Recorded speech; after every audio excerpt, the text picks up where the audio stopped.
Hey guys, the following conversation is a part 2 of my interview with Brit Girl. If you missed part 1, I will include the link in the description notes below.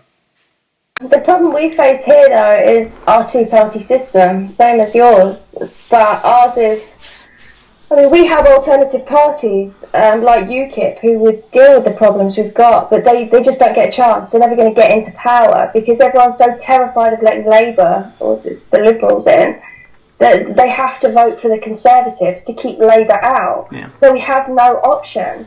And we're never going to get Labour and the Conservatives. Although one's meant to be Conservative and one's meant to be Liberal, they're two sides of the same coin in Britain. There's no distinct difference like you have in America. They're pretty much, they're both globalist parties. They both want pretty much the destruction of Britain and the growth of a welfare state where people are completely dependent on the government. And this is the problem we have in Britain. We don't really have the option to make a change politically because we're constantly fighting to keep Labour out with the lesser of two evils. But it really is, there really are two evils. And to be honest, the difference between them is becoming so small now that you're pretty much voting for the same party. So this is why it's so demoralising in Britain, because we don't have the option to get the government out of power. There's no alternative to take over. So it's where we're sitting ducks in every aspect in Britain. We've got no option but to just go with what's happening. Yeah. Without rebellion. Yeah, it's funny because the people of Britain and the people of the United States of America, I think we came to the same crossroads. Now, we were slightly more protected because we do have the Bill of Rights, and that has really, in spite of all of the establishment's efforts, stood the test of time of being, in my opinion, the greatest document in the history of humanity. But we also, this idea, and I think a lot of people in the States think that there's a choice, but that the Republican Party isn't controlled opposition, isn't the same side of a different coin. It's ludicrous. Now, Donald Trump was our Brexit. They just came along at the same time, and he is this billionaire, larger-than-life personality, maverick, who, in spite of all his flaws, and there are so many, has been a fucking wrecking ball to the political establishment. He has destroyed politically correct culture. He has eviscerated the credibility of the mainstream media. He lowered American taxes more than any time since JFK. He's cut more regulations he's probably cut more regulations than every president in American history combined. I don't know if that's factual, but he's cut a shitload of them. He killed the TPP. He killed the Paris Climate Agreement. He just passed the right to try, which is cutting into the big pharma monopoly. And he's this wrecking ball that's larger than life, but outside of Trump and right after he's gone, I mean, the idea that the American people have a choice, if you look at the Republican power structure, Paul Ryan, John McCain, Mitch McConnell, they are all neocon, globalist puppets who push globalism. Mitt Romney, globalist puppet who pushes globalism. That's who ran against Obama. We didn't have a choice. We had the illusion of a choice. Dennis Hastert, the pedophile Speaker of the House, that's Paul Ryan's position. He was a Republican, so the entire Republican power structure, they are all big government liberals, big globalists who want to push endless war, who want to push the Iraq war, who want us to invade Iran right now, who want us to overthrow Bashar al-Assad in Syria. And after Trump, the United States is in the same position where I don't know how we're going to push back, but we just have to keep fighting because we owe it to our children. Yeah, I think the next 4 or hopefully 8 years in America are going to be very interesting. I suppose your biggest what's the word? The biggest thing you've got going for you is that you can see what's happening in Europe with regard to the Islamic problem and migration and everything like that. in some areas I think you're behind us, but in some areas I think you're ahead of us, and especially Obama put race relations in America back decades. It's terrible. I look at it's like some of the stuff I look at and I think, whoa, that's just crazy, the stuff that's going on in America. So yeah, you have your problems as we do, but I mean yours aren't as anywhere near as significant as ours, especially for the public. Like you say, you've got the Second Amendment, and it's a little known fact that we have our own Bill of Rights in Britain. Our legal system was built on something similar to America. We have the Magna Carta, which is pretty much the same, and it's supposed to be the foundation of our legal system, but it seems to have been ignored and forgotten over the years. And it should be the underpinning of our legal system, but since we sold out to the EU and they make up all of our laws now, we are beholden to them, like you say. And now they're trying to get rid of cash and everything else, and we are literally going to be slaves to the government. And I just hope that you guys are going to come to the rescue when we need you, because it's, hopefully the next 8 years for you are going to be a hell of a lot better than the next 8 years for us. Well, dating back a long time, the American people and the British people, in my opinion, have always been brothers and sisters in arms, and we need to stand together. I don't think people understand to the degree of which the two governments work together to squash the individual liberty of one another. If you just look at what is the biggest scandal in American history, the Spygate scandal, as Trump has dubbed it, basically what happened was that Hillary Clinton paid members of British intelligence to fabricate a fake dossier of President Trump. The deep state in the United States, so they were aided by the deep state in Britain, took this British deep state document, brought it to the United States FISA courts, which themselves are unconstitutional. It's this secret court that rubber stamps all the spying the government wants to do. It approves literally 99% of everything brought to them. But this is a little too much. So they bring this fake dossier to the unconstitutional FISA court, and the FISA court rubber stamps spying on the Trump campaign. So this was aided by British intelligence. So all of the Trump campaign's electric communications during the campaign and after he was president were being spied on by the deep state.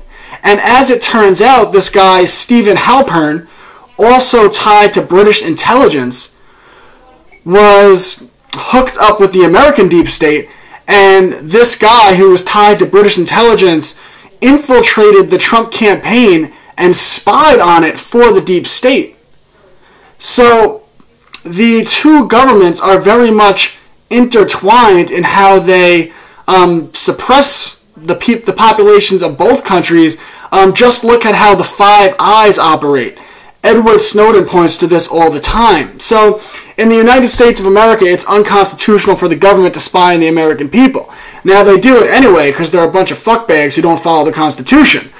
But they also skirt that through the Five Eyes. So what they do is the American deep state, which is the CIA, the FBI, the NSA, among the military-industrial complex, Boeing, and all these corporations, they go to the British deep state and they say, okay, we can't spy on our citizens, but do us a favor. You spy on all of our citizens, and then we just share all the information back and forth. And don't think for a second that the nice old deep state isn't spying on you within the UK and giving all of your information to the British deep state. So we are really in a war against globalism, fighting together as brothers and sisters for liberty, and we have to realize all over the world that these governments are not our friends, and just as they partner against us, we have to partner against them. And that's why I'm so passionate, and I had to stand up for Tommy, and I'll continue to stand up for everything in Europe, the shithole that is Germany, with how they've been taken over by the religion. Sweden's the worst. It's Sweden, these poor people. And the social credit. The social credit. Oh no, I call Sweden Sweden, like Finnish. It's so bad. I mean, it's so bad in Sweden. It's gone. Sweden's finished. They cannot possibly recover. It's already 50% Muslim. And I mean, we know what happens to countries. I mean, his 1400 years of history tells us what happens when you take in that many Islamic migrants. The country becomes Islamic. And this is what I'm desperately trying to stop in Britain. I personally think it's already gone too far. I think we've already got around 12 million Muslims here in a population of 70 million. So you think it's a very large percentage. And this is what people don't seem to understand over here. Is it's not a war, a physical war we're fighting. It's a ideological war and a war on breeding. And I mean, they tell us every day they're going to take over the West through birth rates, and that's what they do. They have 6, 7 children, and we can't afford to have that many kids. We just can't. We have to work full time to pay our taxes so that they can have the benefits. And this is what people don't understand. But going back to your point about the British and the American governments working together, I believe. Did you see the scandal, the Salisbury scandal, the 2 supposed Russian spies who were supposedly poisoned by Russia? Yes. In a small English town called Salisbury. Now, Salisbury is no significant. It's a small English, beautiful, oldie worldy British town. I think the British government did that to pick up the reins when Hillary lost the election, to pick up the Russia-bashing reins for America. Because, I mean, it doesn't make any logical sense. Why on earth would Putin want to poison 2 decades-old defectors who he's had dozens of opportunities to kill on his own soil over the past decade? The fella, Sergei Skripal, was in a Moscow prison. Julia Skripal had a house in Moscow, so it's not like he didn't have ample opportunities to kill them on their own soil. Why would he wait until 100 days before the World Cup to poison 2 insignificant people in a small English town? And I believe that was to pick up the anti-Russian sentiment and to create the big Russian bogey monster after Hillary lost the election, because Hillary was obviously going to pick up those reins, wasn't she, when she was going to go to war with Russia no matter what was happening. And just the very fact that with all that spying, they've still not managed to find anything on Trump. It's the lengths that they will go to.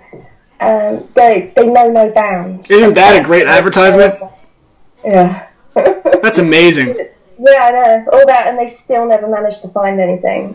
All that money and all that stuff they've tried to pin on him, and nothing stuck. Not one damn thing. And that's why I like Trump.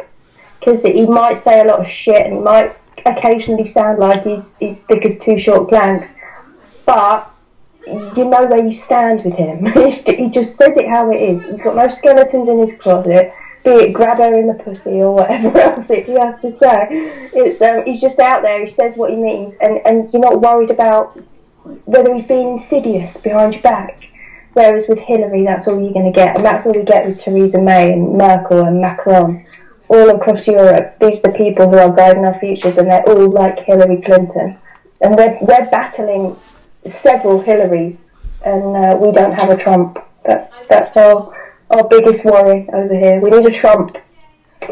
Yeah, and some part of me makes me think that's a pipe dream. That's why people say we have Trump. I say, well, he's gone at 8 years max, and he is just such a once in a lifetime combination of just this larger than life, doesn't care what you think personality with billions of dollars, who finally, one of these assholes who, I don't know, actually at least a little bit might want to fight for his people. And for one of these people to come along, I mean, maybe Elon Musk, he's been calling out the media a lot lately, but it's hard to imagine another guy like this could come along in the United States or anywhere else. But we have to keep fighting, and I do think it's interesting you brought up the Russian spy. Don't you see that Vladimir Putin and Bashar al-Assad, they just have a death wish. They're just trying to get killed. Because right around when that happened, Donald Trump announced that everything was going well in Syria and they're going to leave, the Navy SEALs aren't going to kick down Assad's door and put a bullet in his head. They said, we're going to get out of the country. So, allegedly, Bashar al-Assad said, oh man, you know what? Yeah, I was really... The Americans to leave. I was planning on getting killed by the Navy SEALs or a drone. So, you know what? I'm going to chemically attack some children, and I'm going to make sure that, coincidentally enough, the George Soros, British government, American government-backed white helmets are just, they're just there to discover it. And by the way, did you see after that, now Trump has defunded the white helmets? Yeah, well, they should never have been funded to begin with. They're a terrorist organisation. What do you mean? They have a Netflix documentary. They are humanitarians. They're not raping people. We all know that they're a terrorist. I'm going to put it right out there. I love Putin. I love Assad. And we all know the only reason that the governments want rid of them is for the same reason they wanted rid of Gaddafi and Saddam Hussein. Yep. It's not because they're tyrants, it's not because they're bad people, it's because they won't be controlled. That's the reason they want out. Putin, yes, he's made a few mistakes and he's not perfect, but I would take Putin over Merkel or May or Macron any day. And the government and the media will try and make out that the Russian people hate him and the elections are all fixed and stuff. I meet a lot of Russians. I meet them every day and they love Putin. They love the fact that he puts his people first. They love the fact that he's not bending down to the will of the globalists. And they do vote for him. And so I prefer to listen to their opinion than the British bullshit corporation, or BBC as we call them, or the mainstream media over here. And don't we know that's the only reason they want him out, is because they will not be controlled, they will not join the central banking system, and they will not conform to what the EU and the Soros of this world want. And I refuse to fall for the bullshit that we're fed. Yeah, Thomas Paine, my personal favorite founding father, he not only wrote the Book of Liberty, wrote Common Sense, and explained... basically, he wrote Common Sense, and there was a little over 1 million people in the United States, well, not the United States of America, the British colonies in America, and hundreds of thousands of these books sold. So, I mean, you could think about that, and they were read out loud in taverns, and basically he explained to people the ideas of John Locke, and how we should all have individual liberty, and this idea of natural law, that we are born with certain rights, and they are endowed on us by God. And if you don't believe in God, they're endowed on you at birth. It's because you are born, you are able to speak freely. And the only thing that could stop you from this natural right, because you're able to do it, is unjust tyranny physically stopping you from speaking. And after the American Revolution, the most amazing thing about Thomas Paine, why he is my favorite founding father, is he didn't just sit on the sidelines and say we won. He then went to France and participated in the French Revolution. He just volunteered to do that, and to think this man could be so committed, so selfless, committed to fighting tyranny all over the globe. I think he gave me everything I have. The reason I'm able to talk to you now freely, the reason I'm able to own guns, the reason I have fair trials, the reason why it's unconstitutional for the government to spy on me, is because this guy was so courageous. So, to me, wherever any individual liberty, the rights of the individual, are squashed anywhere in the world, I will call it out. So when I see Putin and Bashar al-Assad, I'll certainly call out what they do wrong. And they do squash political dissidents. They do squash the free speech of their own people. But that doesn't mean that the West should be attempting to overthrow these nations, because as we could see from Britain, don't throw stones if you live in a glass house, because the government of Britain suppresses the rights of its own people. The government of the United States spies on its own people. And if we're going to go around... Yes. Yeah, you know they're spying on you. They are terrified of Brit Girl, you better believe it. But so who aren't we supposed to go overthrow? Because we're supposed to overthrow al-Assad, and we're supposed to go overthrow a bunch of whatever the hell his name is in Iran. Are we going to go overthrow the communist Chinese government? No, we like communism. Or Erdogan in Turkey, no, we'll keep him. And Kim Jong, he's alright, we don't mind him. Or the guy in Indonesia who's just slaughtering people in the street. But not Saudi Arabia, we're going to sell them weapons. They're good. They're cool. They're good. Saudi, we love Saudi. They can lash as many women as they want. They can tell them they can't drive. We love Saudi Arabia. We can sell them shitloads of guns. And bombs!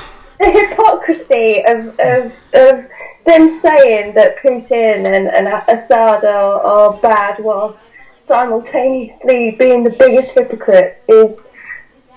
Oh, it's if you have to laugh, because if you don't, you just sit in a corner and rock back and forth going crazy. The hypocrisy of the world government and the corruption. It's a mammoth mountain we've got to climb. Yeah, something I've been very critical of Trump on is he has sold hundreds of billions of dollars worth of bombs and weapons to Saudi Arabia, and a couple of weeks after he launched 100 missiles into Syria, which he clearly shouldn't have done because it was clearly a false flag, a couple of weeks after that, some of the bombs, I mean, I don't know if it was the literal bombs that we sold Saudi Arabia, but Saudi Arabia, who we sell bombs, bombed Yemen. They hit a wedding and killed everyone at a wedding, including the young bride. And the West is so outraged over what happened in Syria, allegedly. Yeah, the fake chemical attack in Syria that we know didn't happen. Doctors in the hospital have said, have you heard the testimonies from the doctors? They said we were just in hospital and these cameras suddenly appeared and there was children, and then suddenly someone started throwing water on the children and it was all panic, and they were saying about a chemical attack. But there was no chemicals released anywhere in the region that day. It was all just bollocks. And the speed with how they reacted was that's the first time I looked at Trump and I thought, hang on a minute, and because his response to that was it was too quick, it was too severe, and it was wrong from the get go. Yeah, it's how easily people can be manipulated. I mean, he's obviously got people in his ear, so I pray that he gets people giving him the right stuff in his ear from now on. Yeah, well, he's far from perfect, and I always tell people that we are conditioned. And usually there's no outsiders, and that's why the conditioning is so good. But we are conditioned to treat political parties as if they're football teams. So it's like, well, Trump's my president, so he could just go kill a bunch of innocent people in Syria. Nope, that shit's wrong, and it's not what we voted for. And when he does it, I'm going to call him out. And when he sells weapons to Saudi Arabia, I'm going to call him out. And when he says that we should raise the age to buy guns in the United States of America from 18 to 21, I'm going to call him out. That we should ban bump stocks, I'm going to call him out. And that doesn't mean I don't support him. That just means I'm real. And if we treat these politicians like they are football teams, or, well, yeah, football teams, which is different football, right, in the UK, then... Soccer. Yeah, right. I don't want to say soccer. My UK fans will disown me.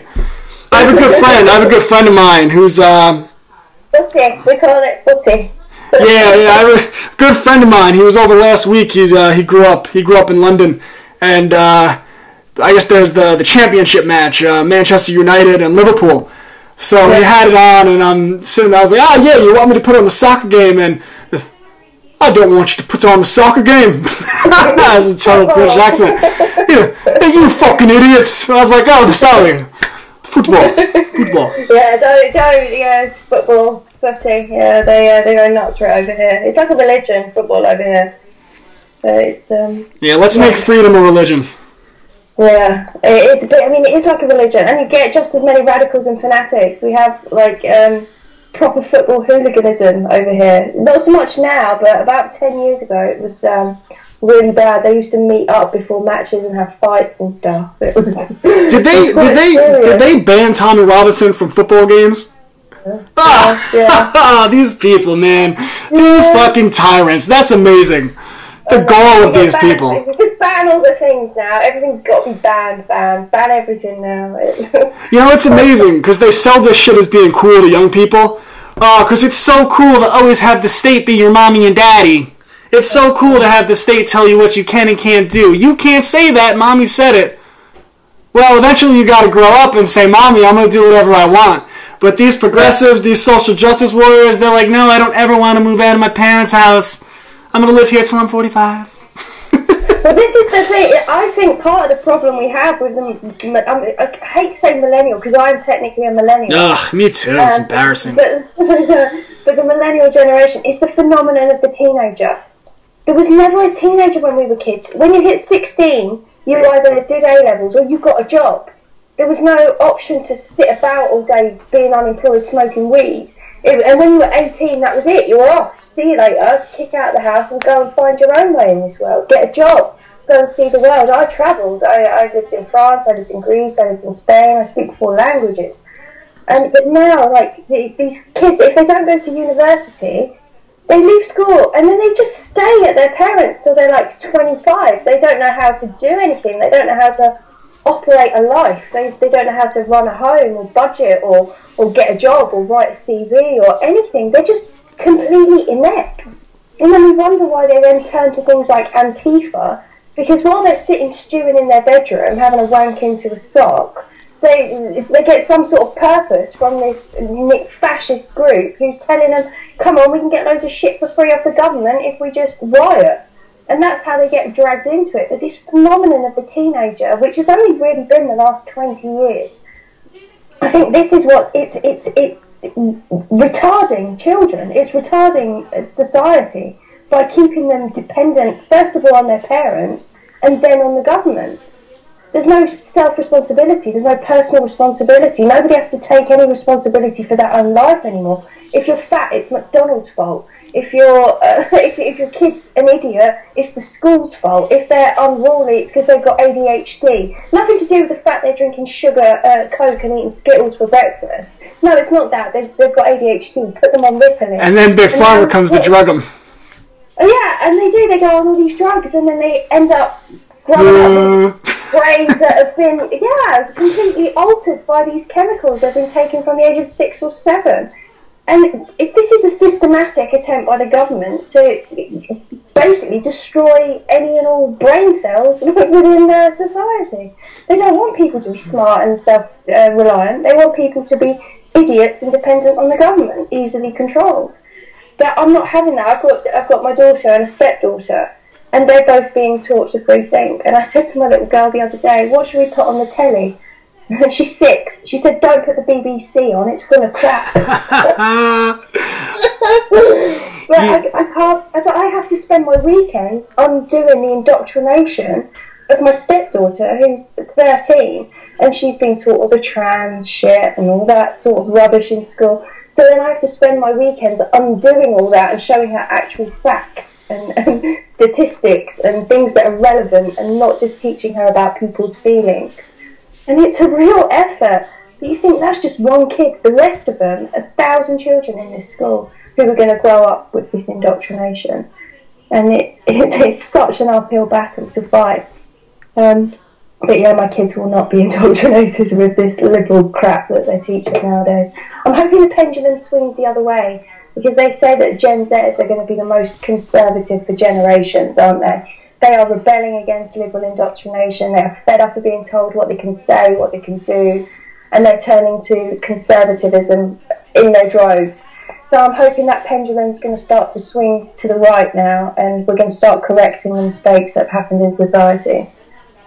Yeah, we live in a society where I can't tell if 15-year-olds act like 25-year-olds or 25-year-olds act like 15-year-olds. It's completely indistinguishable. And I don't think it's a coincidence that in the Communist Manifesto that one of the primary objectives was the destruction of the family unit. By the way, who adheres to an ideology that's primary objective is to destroy family? What is wrong with these people? But one of the primary objectives is the destruction of the family unit.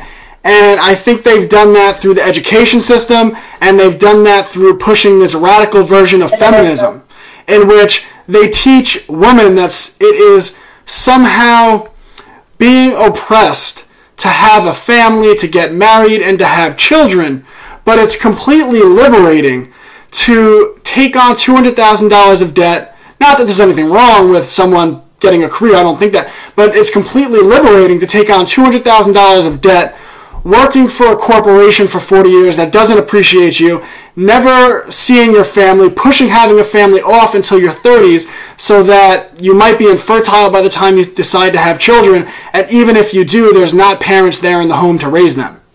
Yeah. Yeah, it all started with the destruction. I think everything that's happening in society started with the destruction of the family unit, didn't it?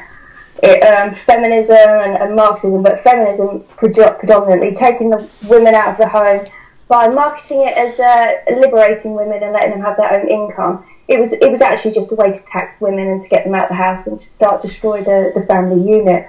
And now, I mean, feminists are told that they can have it all, they don't need a man. Yet now we have more women in their 30s who are on antidepressants than ever before.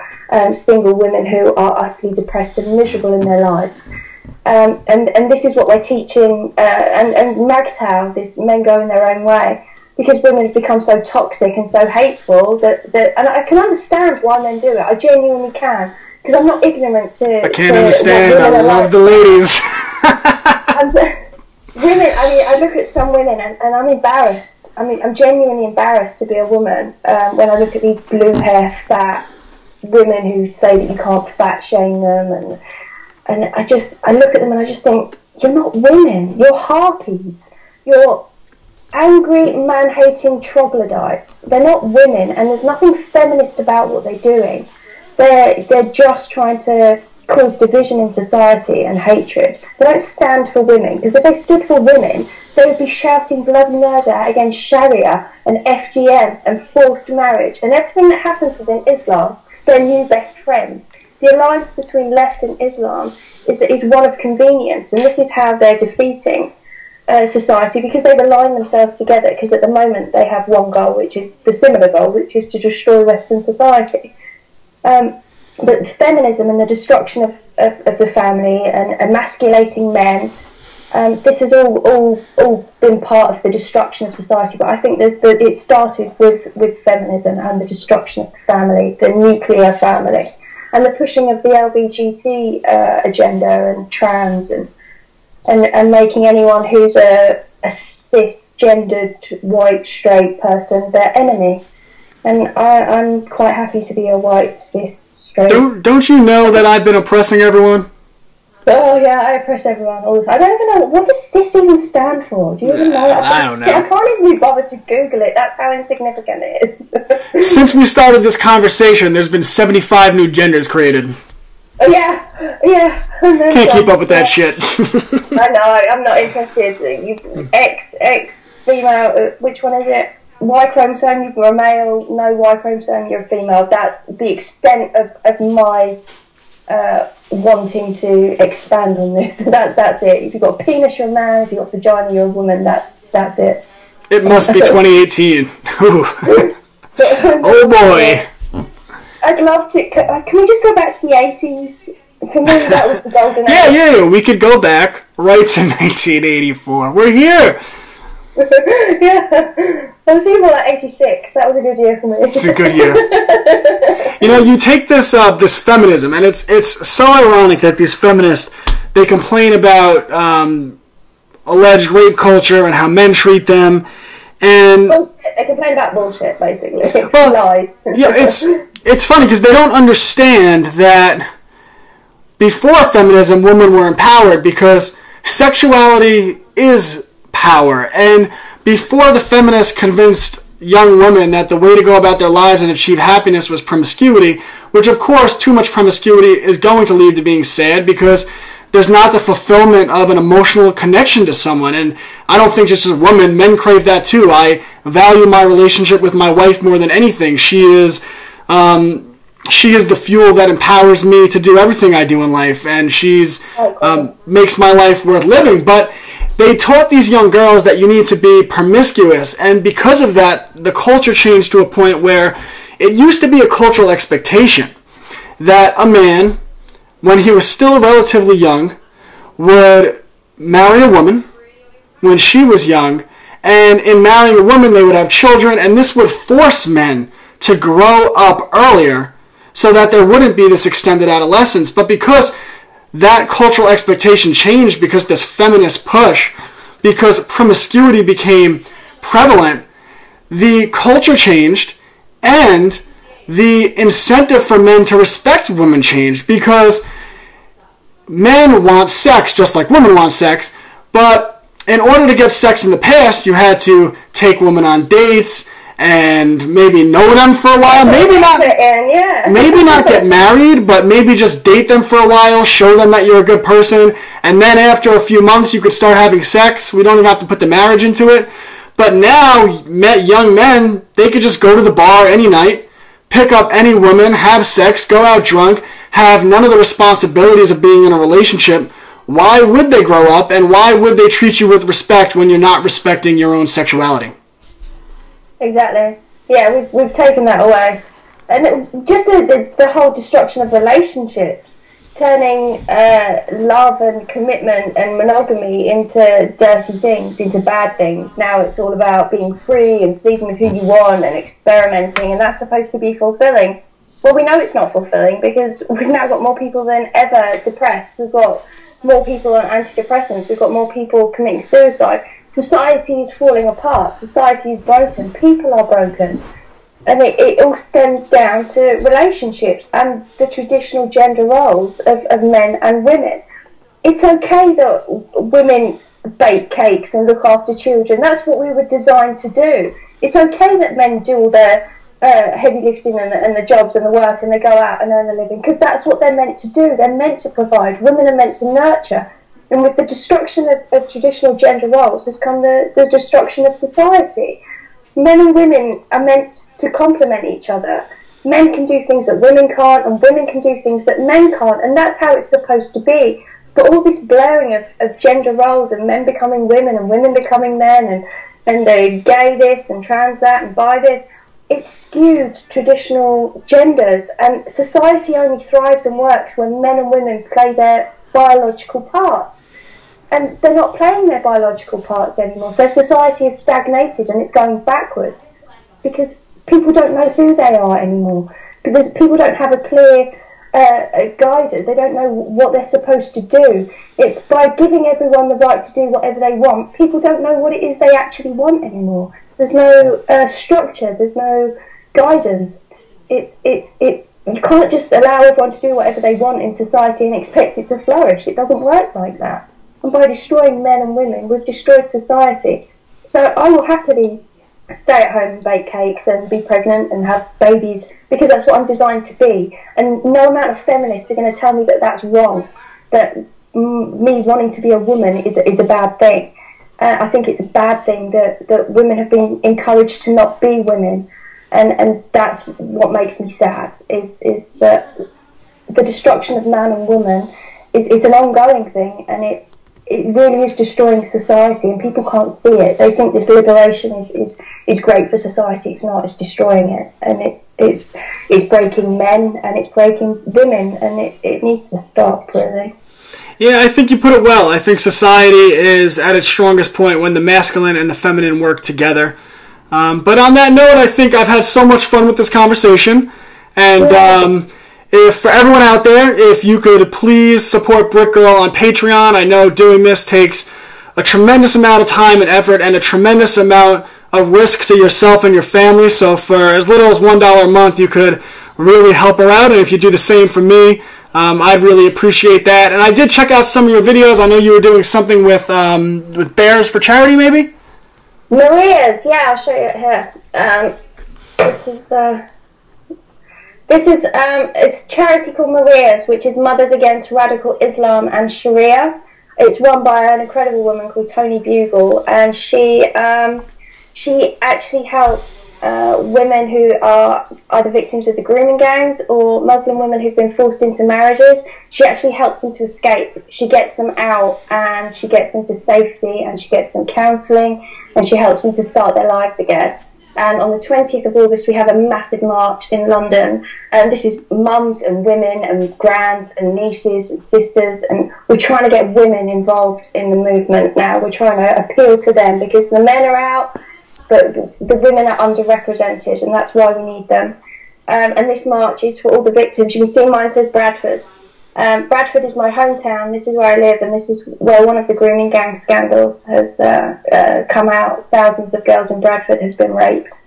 And Maria's actually, they provide physical, actual, real help. They're getting these girls out of the situations. They're getting them to safety, helping them to get their lives back on track as much as possible, having been through the trauma that they go through.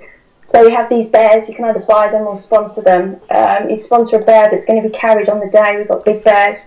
Or you can buy them to support the charity. And mine's special because it's got Brit on the back as well. Very cool. Where can people buy those? You can buy them at Maria's. It's online shop, marias.onlineshop.com. I can give you the link for it. And we also have hats as well and t-shirts. So email me that link and I will post that in the reference notes so everyone get a bear. It's for a good cause. And you can sponsor them if you don't want the actual physical bear. You can just sponsor it, which helps to raise money. Yeah. Beautiful thing. I've had a lot of fun. I really hope we get to do this again soon. This is I looked forward to this, and I really appreciate you making time to hold this conversation. I think it's on a very important topic. Yeah, it is. It's the future of our world, really. There couldn't be anything more important. So. Catch you later, guys.